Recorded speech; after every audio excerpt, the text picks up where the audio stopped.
بسم اللہ الرحمن الرحیم۔ وہ بولنا شروع ہوئے۔ خدا سے دوستی کا کوئی مطلب نہیں ہوتا۔ اگر اس وادی میں قدم رکھو گے تو کہیں اور سے ہی باہر نکلو گے۔ دوستی ہمیشہ دو طرفہ ہوتی ہے۔ جتنا ہم اپنے دوست کے لیے کرتے ہوں اتنی ہی اس سے امید بھی رکھتے ہو، یعنی 100% دوستی ہمیشہ دو طرفہ ہوتی ہیں۔ اس کی سب سے سادہ مثال آپس میں بات کرنا ہے۔ جیسے اس وقت میں بات کر رہا ہوں اور تم سن رہے ہو۔ تم میری آواز سن رہے ہو نا؟ اگر کوئی سوال ہو تو وہ بھی مجھ سے پوچھ سکتے ہو۔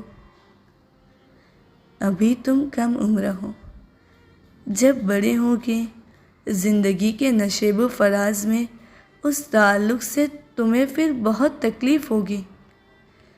انسان سے خدا کا رابطہ انسانوں کی باہمی رابطوں سے بہت مختلف ہے۔ یہ خدا سے معبود اور بندے کا رابطہ ہے۔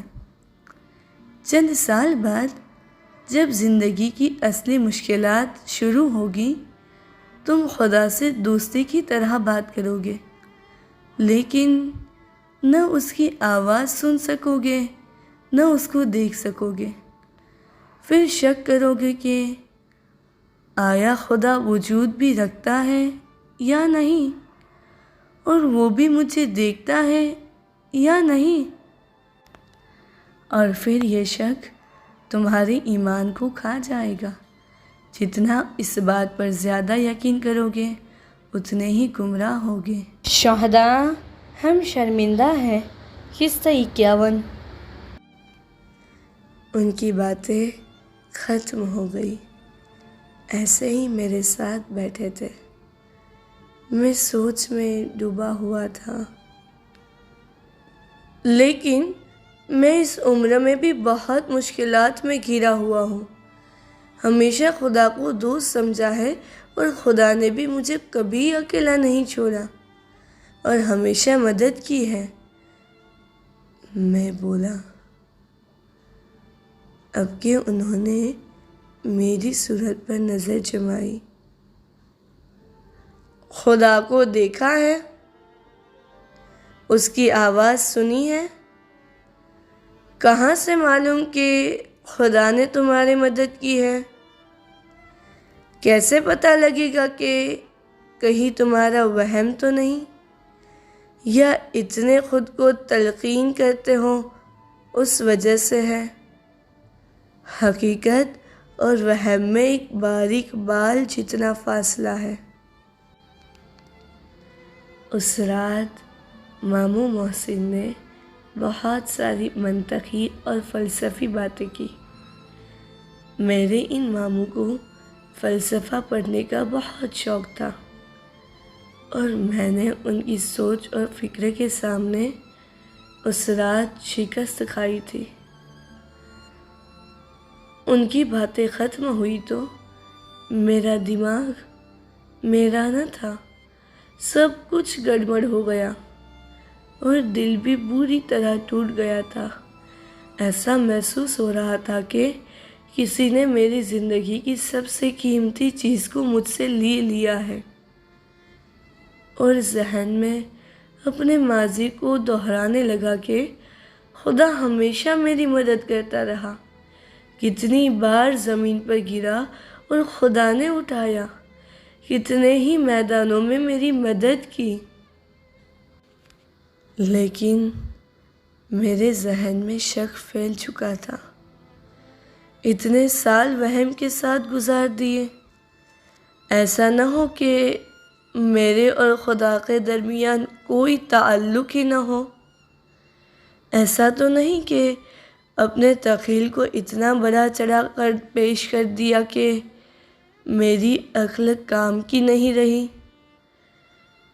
کہیں شروع سے ہی غلط راستے کا انتخاب تو نہیں کیا شاید؟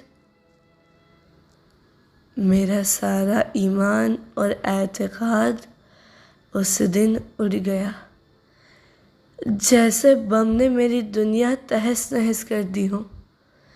ایسے برے احساسات پہلے کبھی نہیں ہوئے تھے۔ اس تمام منطقے اور فلسفے کے مقابلے میں میری عقل ہار چکی تھی۔ میں سو گیا۔ زمان و مکان کا ہوش نہ تھا۔ کہاں تھا اور کیا وقت تھا کچھ معلوم نہ تھا۔ حتیٰ یہ بھی نہ سوچا کہ نماز شب میں کتنا وقت رہ گیا ہے یا نماز صبح۔ گہری نیند میں تھا۔ دور سے کوئی آواز لگا رہا تھا، مہران۔ اس نے اپنے ہاتھ میرے کندھے پر رکھے۔ اٹھو مہران، نماز قضا ہونے والی ہے۔ میں نیند بھری آنکھوں کے ساتھ آنکھیں کھولنے کی کوشش کر رہا تھا۔ آنکھیں کھلی اور جیسے کرنٹ لگ گیا۔ ایک جوان نہایت خوبصورت اور نورانی میرے سر پر کھڑا تھا، لیکن جیسے ایک دم جگہ بدل گئی اور میں خانہ کعبہ کے نزدیک کھڑا تھا، لیکن قبلہ مجھ سے دور ہوتا جا رہا تھا۔ لگ ایسا رہا تھا کہ میرے ہاتھ بڑھاؤں گا اور قبلے تک پہنچ جاؤں گا، لیکن وہ بہت دور تھا اور آہستہ آہستہ میری نظروں کے سامنے سے غائب ہو گیا۔ حیرت زدہ بیٹھ کر بیڈ پر دیوار کو گھر رہا تھا کہ ایک دم جیسے وہاں واپس آ گیا۔ نماز، میری نماز۔ سپرنگ کی طرح بیڈ سے اترا۔ سورج بس نکلنے والا تھا۔ وضو کا وقت نہ تھا۔ فوراً تیمم کیا اور اللہ اکبر۔ قبلے کی سمت رخ کر کے آنسو بہا رہا تھا۔ اشک رک نہیں رہے تھے۔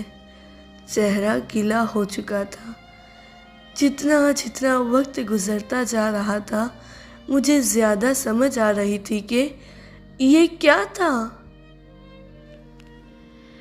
کون کہتا ہے تمہارا وجود نہیں ہے؟ کون کہتا ہے کہ یہ تعلق جھوٹ ہے؟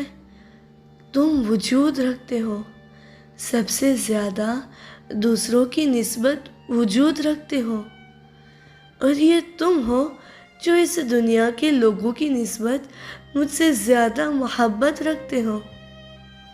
ہاں، پچھلی رات میں ہار گیا۔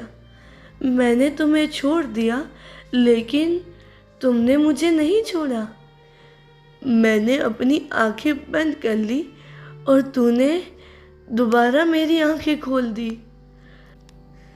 خدا کو سب معلوم تھا اور اس نے ہی یہ امتحان میرے لیے رکھا تھا تاکہ میں ان سوالوں کا جواب ڈھونڈوں، اس کی سمت قدم بڑھاؤں۔